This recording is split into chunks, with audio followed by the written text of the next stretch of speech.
Hi everyone, welcome back to my channel where I help you become a better artist. We are drawing creatures today, of course, and it's a little bit different today.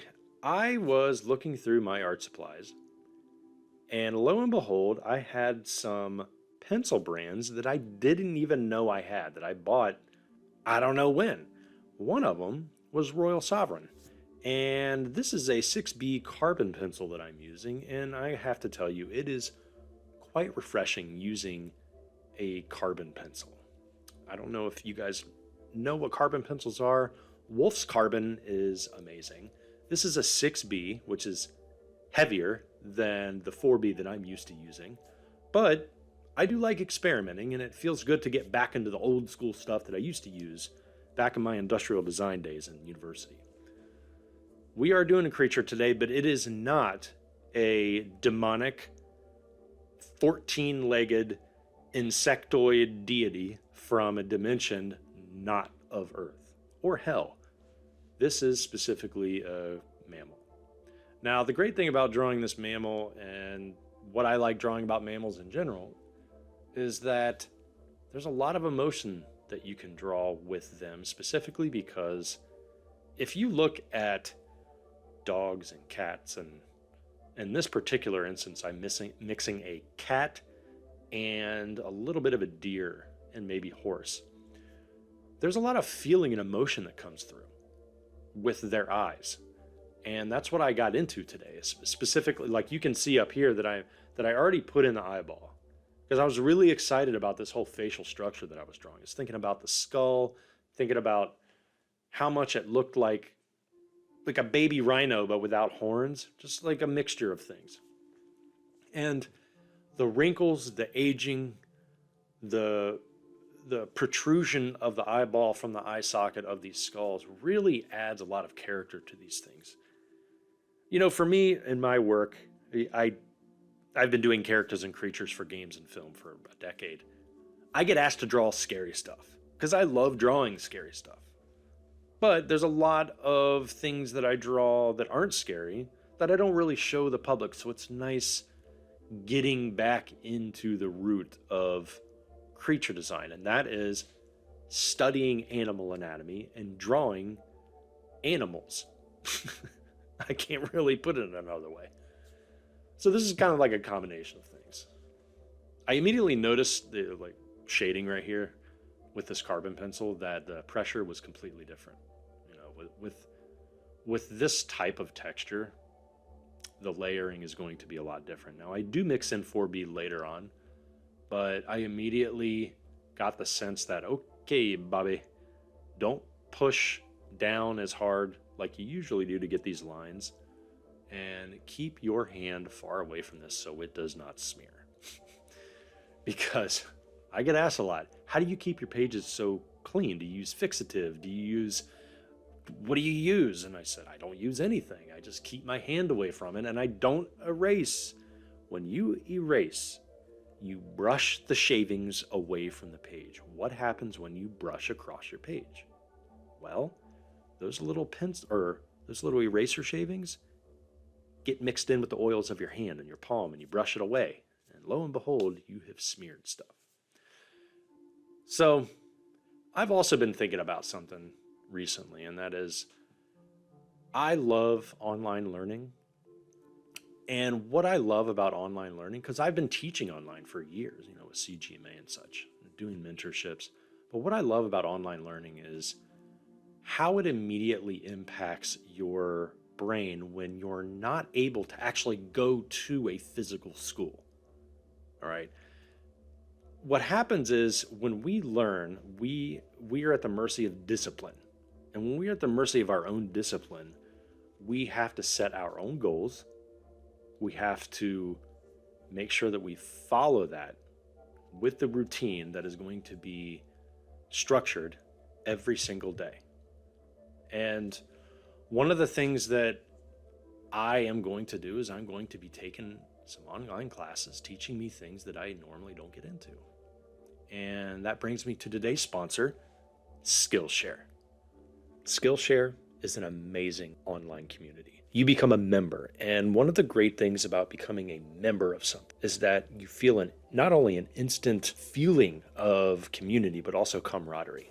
We love being around like-minded individuals that want to learn and strive to get better in the same areas. Skillshare has a plethora of learning paths, including illustration, design, crafting, music, you name it, Skillshare has it. And not only do they have it, you can learn at your own pace. In this day and age, we really need to invest in ourselves. Sometimes all it takes is just to have goals and a structured learning process. Skillshare definitely has that. It has the freedom for you to choose what you want to learn, when you want to learn it. Now, a specific class that I am super excited to take is Josiah Brooks's 28-day drawing challenge, Anatomy for Illustration and Comics. Me growing up being a traditional artist, I know firsthand the importance of learning anatomy. I've been doing creatures and characters for over a decade in AAA games and film, and I can tell you that knowing anatomy is key. Josiah is an amazing artist, and this is just one of the many amazing artists on this platform.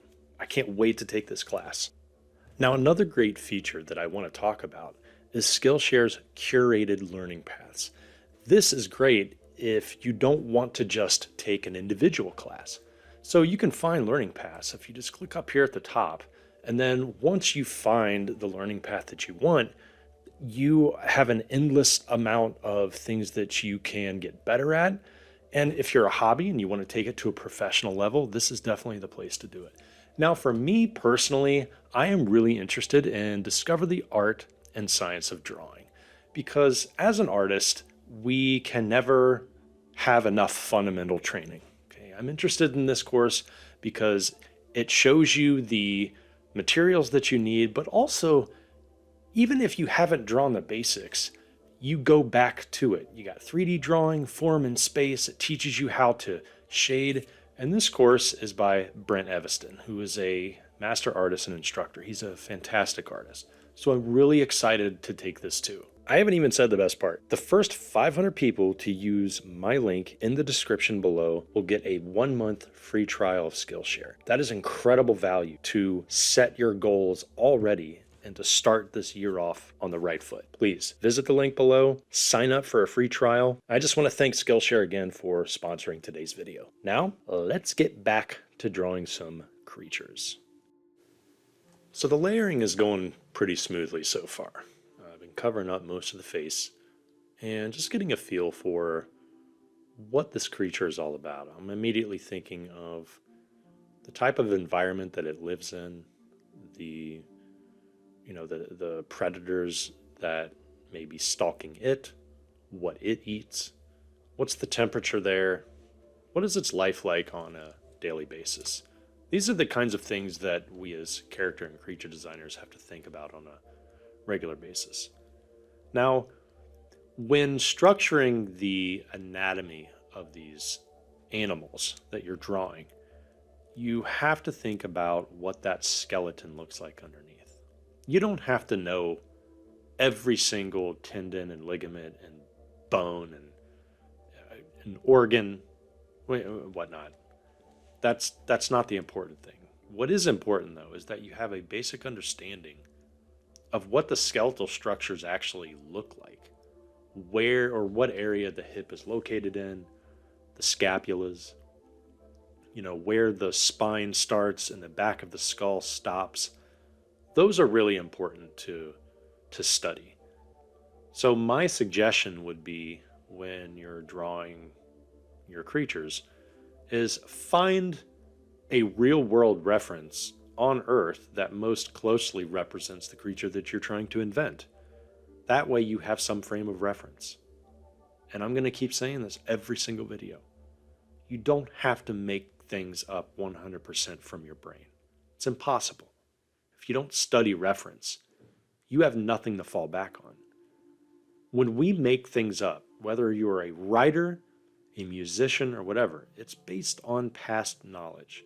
Things that we either subconsciously or consciously let seep into our brains. Okay, so, with texturing, that's just repetition. I already know what the texturing is going to look like even before I put it down. So my confidence is good there. What I need to be careful of and what I need to methodically think about is how, for example, you can see the ear shape right here. I had to go back to my studies of deer. Pretty much all quadrupeds that live in the forest, even wildebeest. And it almost has a little bit of an African wild dog look to it. Just a lot of different mixtures. This is me obsessing about Discovery Channel and watching Coyote Peterson and all these different things that would give me some influence on creature and animal design. But same principles apply here. When it comes to designing these, there is structure underneath that skin and fur and wrinkles, and spikes and scales and whatever you're putting on there. I'm going back to the eye now because I still want that personality to come out. I want that to be the focal point of this entire thing. Yes, later on, you're going to see me put some detail into the chest, the neck. Like I said, it's going to have a mixture of anatomy. So while it could be horse-like, mostly I'm taking some design cues from large cats and their muscular structure. I think that's most important. Yeah, I'm just layering on here with this carbon pencil. It's a lot of fun. It feels really good to draw with this thing. Would I keep using it? Probably not, but it doesn't suggest that I won't use it again. No, I'll be experimenting with more materials, more media as this channel grows and as I want to draw more things, maybe on different kinds of paper. I've drawn on so many different styles. I mean, geez, we have Letraset, we have Graphics 360, Moleskine, Kanzen. You name it, I have drawn on it. Even vellum. It's actually kind of fun to draw on vellum because it's really hard to get. And they don't really have vellum sketchbooks. You actually have to buy a roll of it. That's why it feels so authentic to do it. It's almost like you're drawing on old school paper that they use for treasure maps and such. That's why I like Moleskine so much. All right, so you can see here the cat-like influence. And I want you to stick around too, those of you that are plopping in now and just skipping through the video. I'm going to be doing some time-lapse. It's going to be a lot of fun. And I also will be hinting at the environment. So I'm going to be putting some plants in. But you can see that I'm keeping everything fast, loose, gestural. I don't want a lot of my energy put forth towards areas where your eyes probably don't need to go anyway. Remember, each thing that you draw, regardless of the subject matter, has a selling point. Right now, the face is the selling point. Its back left leg is actually bent behind its body, so you won't be able to see it during this. But here you can see that special triangle shape that I'm putting in there. That's very important because it shows that there is going to be depth and structure behind just the chest and the shoulders. We know that because you have the hip that is slightly up above mid-neck, and it's a top-down view, as if you're an observer and you're standing on a little branch or maybe a rock and you're just seeing this animal look around. So I'm starting to travel down the sketch here for... Yep, see, there I go. I sharpen the pencil again. You'll see a brand new sharpened pencil. There it is. Get into that habit, guys. And girls. Sharpen your pencils all the time. You have to trust me on this. A lot of time, I know this sounds cliche, but doll pencils make doll drawings. Prove me wrong. They do. I know. We all love that nice flat spot that we get on our pencils when we shade for a while. Because it's like we don't want to turn our hand again. I love the blackened look mixed with the lighter carbon shading or graphite, whatever I'm doing. I just love the contrast of doing this with characters and creatures. I wanted to go a little bit more exotic with this animal. Because it probably lives in the jungle or some kind of warm climate, like a desert maybe. I'm zooming in again. You can see that I float around. I look at the eye structure. I'm looking at just the different areas that I really want to focus on, bringing attention to that face. There we go. So what I encourage all of you to do now, if you're sticking around, please like and subscribe to my channel. I'm gonna be doing a lot of creatures, man. That's my focus. A lot of creatures, and I'm gonna teach you how to draw at the same time. I'm gonna tell you stuff that you won't learn in school, and I'm not gonna beat around the bush. I'm gonna tell you why you're good or why you might suck, and I'm gonna tell you my shortcomings when I was learning how to draw, just so that you can be on the right path of learning faster. And, give it a subscribe too. I do encourage you all to comment below. I try to answer everybody's comments. Obviously, I can't get to everybody. Especially if you ask me a really big, long question. If that's the case, if you look in the description, there's a link to our Creature Design Workshop Discord. Now, joining the actual Discord is free. I do offer private mentoring on a monthly basis, as well as my Creature Design Workshop that lasts 4 weeks. But the Discord itself is a free community. You can go in there. People are posting every day. It's a bustling community. It's really nice. You become a member of that and you won't regret it. And you can do all of those things and make me super happy and make the algorithm happy, and it'll give you a big smile. I can't believe, I'm so grateful of this. I can't believe how much this channel has exploded in the past, 2.5, 3 months, just because of one video. How to texture your drawings. That video changed everything. And then I realized that you all wanted to see me draw more of this stuff. Okay, so drawing more of this stuff. There's a lot of creatures that I'm going to be doing. I'm going to show you stuff like Cthulhu, Predator. I drew Predator once, but there's going to be more. Xenomorph, Ghoulies, you name it, I'm going to draw it. I'm also going to show you techniques where you can draw anything, anytime, anywhere. But anyway, back to this sketch here. I'm starting to layer on that carbon down towards the neck. And this is the point where I'm starting to really figure out what kind of anatomy I want to show in that neck, because it's such a long neck, and I almost went hyena with it. And then I thought, you know what? It won't transition nicely into that chest region and then the shoulders because it's so cat-like. So I made some of the elongated muscles and the indication of muscles rather ambiguous. Okay, so those of you that know what the sternocleidomastoid muscle is, it's that large muscle on the sides of our neck where it allows us to turn from right to left. It's a very powerful muscle. It pops out. All right. It's such a cool muscle to have.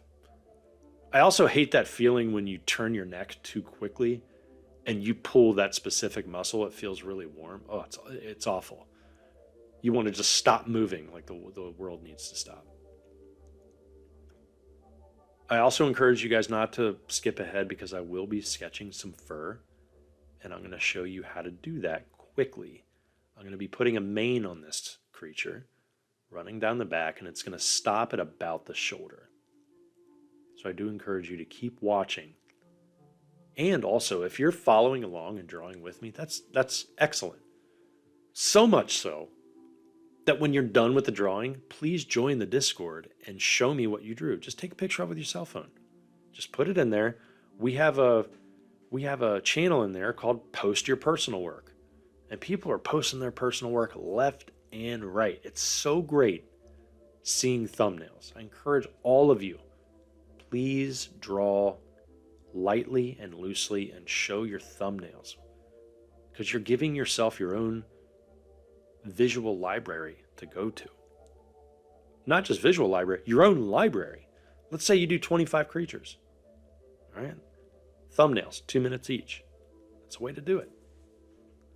All right. So at the head, I'm putting more stripes into that face. Now, I'm assuming that this creature isn't very old. I don't put many wrinkles on it, but what I do is I make it mature enough to see the bony landmarks coming out, like a strong jaw.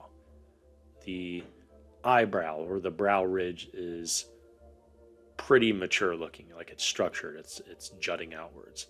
The ears are big, they're not tiny. Um, just the proportions of this animal in general. I was immediately thinking of a bobcat too, because if you guys have ever seen a bobcat, their paws are massive.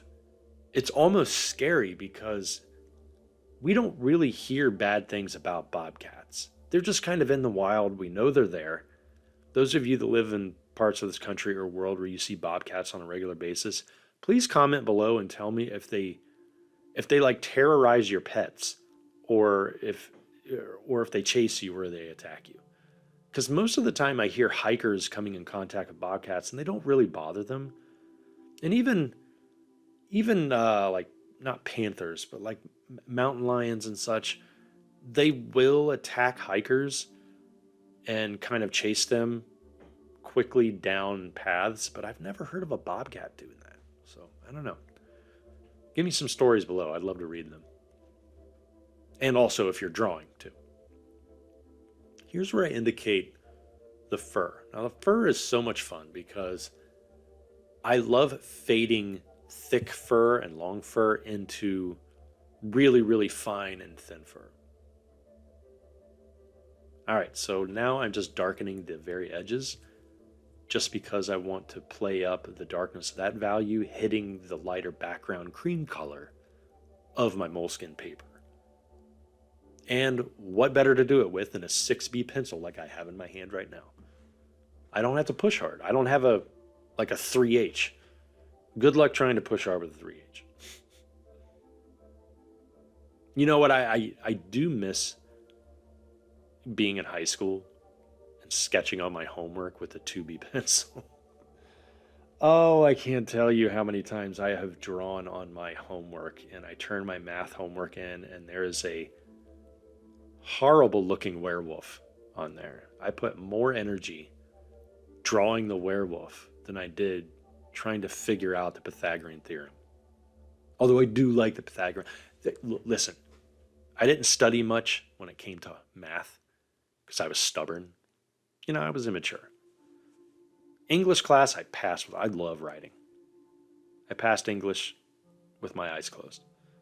Math, no. I should have gotten help. But anyway, I drew so many horrible looking things. I never drew violence. Like there was no blood or guts or anything, but it was just pretty mean looking things. All right, so now we're really starting to see the face come together in the whole head area. There's some looseness down there. I'm keeping things super loose. You guys can't really see it, but when I'm touching the paper, my pinky finger is my guide. I don't really touch the paper with my palm. Very, very rarely do I do that unless I have to get into some detail and I just rest the palm to stabilize my hand so I can just move my fingers back and forth.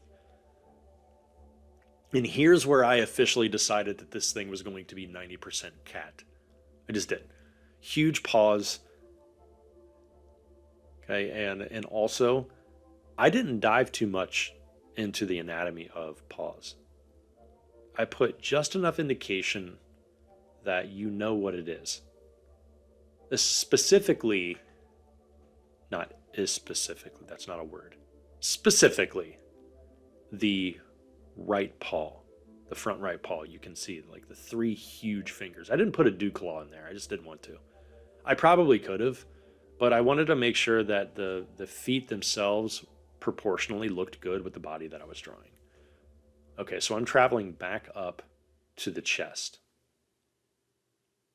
Now, the thing that I made sure to do was showing you, the viewer, that the chest is actually forward. It's getting closer to us. while the arms themselves are slightly back behind it because there's indication of a scapula on its upper right shoulder. I wanted to show that, but I'm not going into big detail. One of the biggest things about being a concept artist, not an illustrator, a concept artist, is that you have to quickly get the concept out so that it is readable regardless of who the viewer is. Now, I've been told and asked throughout the years, like, Bobby, why don't you finish your drawings? I said, they are finished. And they said, no, they're not. There's so much open area. And I asked them, do you know what it is? I said, yeah, it's a dragon. I said, what is there to finish? And then it kind of dawns on them.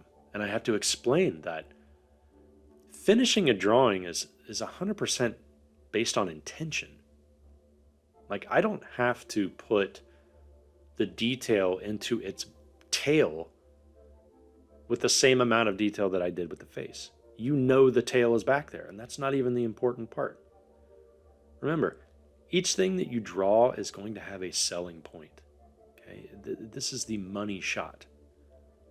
Now, if I were to do this for a movie, which I'm working on a short film now, I'm not going to say what it is. Obviously, I want to, but I'm not. It's really exciting. I get to work with an Oscar-winning producer, and I'm doing loose sketches of a specific creature right now. And it's a lot of fun. It's a lot of fun because there's a lot of creative freedom. And my job is to get the idea across without going into too much detail until that idea is solidified. And one of the biggest problems with concept art portfolios is that concept artists are all like immediately jumping into details because they get fixated and myopic on a specific area without thinking it through, without getting a good idea out. Because the problem is, if your idea is not solid and you go into detail, you're just putting details on something that is not designed well, which makes it more visible. You don't want to do that. That's like building a house incorrectly and then painting the house pink, where everybody can see that there's a pink house that's not built correctly. You don't want to do that. Same thing happens with drawings. Was that a good analogy? Comment below. I want to hear that. I just made that up. I'm proud of myself. It's so weird. I'm such a dork. Okay. I guess this is a gullet.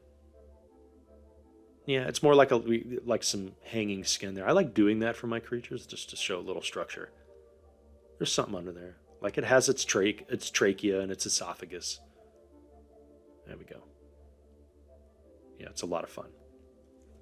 Well, we're getting really close to some time-lapse here. And the time-lapse is going to be another 30-minute session, but I'm condensing it to 5 minutes. So I do encourage you to watch the entire 5 minutes because you're going to see how I'm laying out the rest of this creature. I'm going to do all kinds of fun stuff with the front legs. I'm going to put some more stripes in, all that jazz. Hopefully you're drawing along with me too. Let me know what your favorite things are to draw. And I also would love to hear suggestions on what you would like me to do for this channel. I mentioned in a community post. So please go to the community post, and my latest vote or voting poll is tell me what you like about the formats. Okay, vote on something that you like me doing. I'm liking this format currently, right? I draw a little bit, I show some time lapse, talk through my drawings. I want to resonate with you guys, especially those of you that are trying to learn drawing. Okay, beginner, intermediate, advanced, veteran, you're super old, it doesn't matter. Okay, if you're like 88 years old, you're sitting on the porch and you want to draw a monster, that's awesome. Okay, like seriously, that's awesome. Please comment below if you are that. Man, you're gonna get like the biggest hug I could give virtually. All right, let's jump into some time lapse.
Okay, we are back with the home stretch here.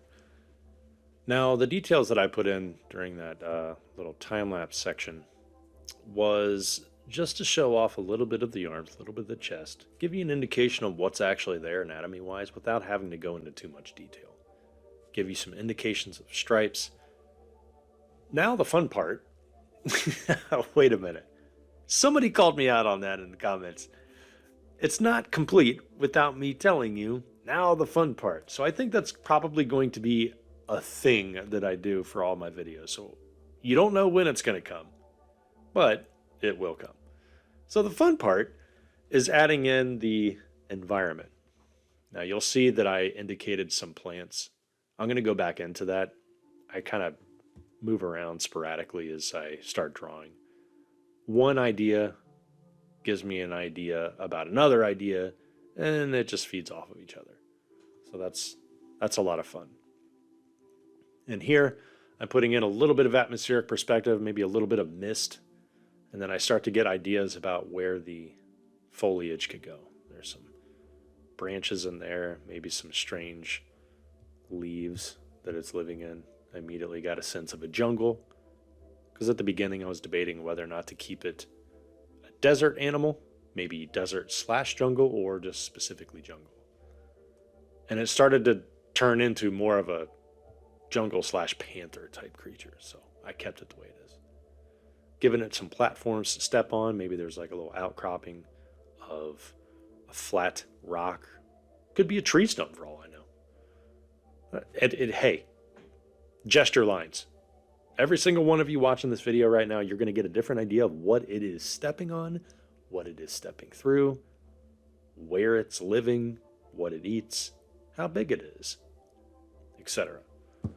That's one of the most beautiful things about being a concept artist, is that we do not have to fixate on the 100% outcome of what we're drawing. Okay? We don't have to illustrate until somebody asks us to illustrate. There we go. Zoomed in there. Yeah, when I had it zoomed out, maybe that was a little too far. I just noticed that. Okay, so I probably won't do that again. There we go. Putting in that nostril. I was wondering about that. I remember drawing it. It's like something feels weird about that front of the face. And then I put that nostril hole in and everything felt better. There we go, putting in more of a jaw structure. I think I sharpened it again. Maybe I pushed pause and then I sharpened it.